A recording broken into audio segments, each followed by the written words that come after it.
This is Dennis Michelson. It's time to go down on the farm and talk to Mr. Scott Leif.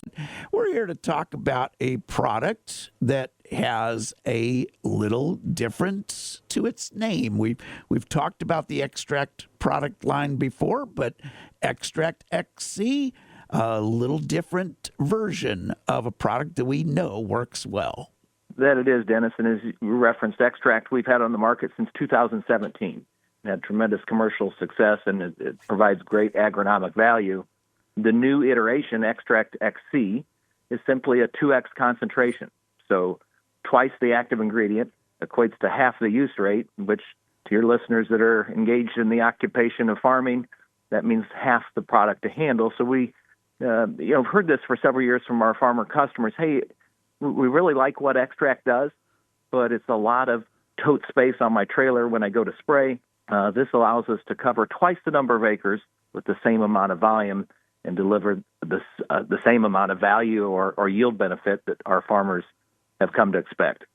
And that is so important, Scott, because this product can be used in conjunction with other applications that are being made. So by making it less volume to use, you're really simplifying the process for the producers.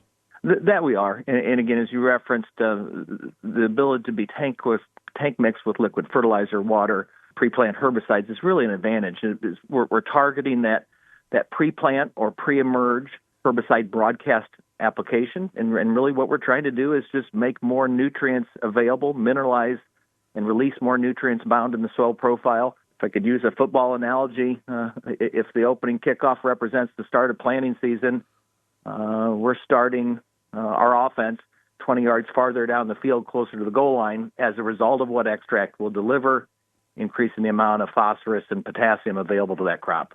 And you mentioned a biocatalyst for nutrient mineralization and release. Explain why using this kind of product is so important in today's agricultural world. It's a good question, because to those listening who are farming, I don't need to remind them of the high cost of MAP, DAP, potassium, fertilizer in general, and the diminished commodity prices we're experiencing compared to the last 24 months. So if there's step one is applying nutrients, and we're certainly not going to skirt that or try to shortcut that. But step two, and perhaps the most often overlooked step, is once those nutrients are applied, how do we get more in a plant-available form to benefit the crop? And that's really the essence of the biocatalyst technology that's in Extract. We're increasing or enhancing that level of nutrient availability upwards, in the range of 15 to 20%. And, that equates to real dollars that farmers see on the yield monitor as that combine goes across the field in the fall. And we've taken so many nutrients out of these soils over the last couple of years with these nice yields that we've gotten. Need to get a lot smarter in how we feed this crop at these grain prices. You're right. And we look at, fertility is not a once a year or twice a year event. But feeding the crop, just like you feed your livestock or feed your own human body, is a process by which the more times we can make nutrients more available to that crop, the better consistency and development, physiological development we're going to see. When we do that, we give that crop, whether it's corn, soybeans, wheat, or otherwise, a better chance of preserving yield potential, and that's what pays the bills. And using Extract XC at different times throughout the growing season, explain how that's such an important part of our game plan heading into 2026. Yeah, again, we like to start at the beginning of the season with that pre-plant or pre-emerge herbicide application. That's where we kickstart that mineralization and release of nutrients. But we also recognize throughout the duration of the season that crop's demand for nutrients increases.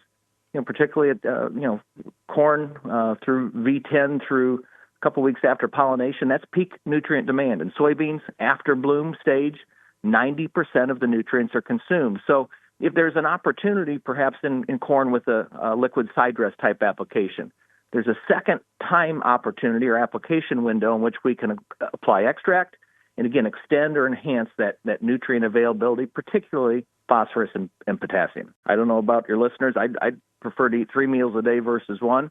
And if there's a way where I can optimize the efficiency of what I put in my mouth. I think that benefits the human body.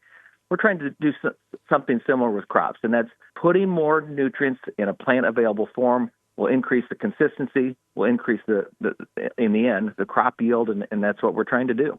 And it's so important, Scott, at these crop prices that we've got to be so efficient. It's reallocating your investment in that crop, and that's important. And again, there's an ROI that everyone expects or looks for.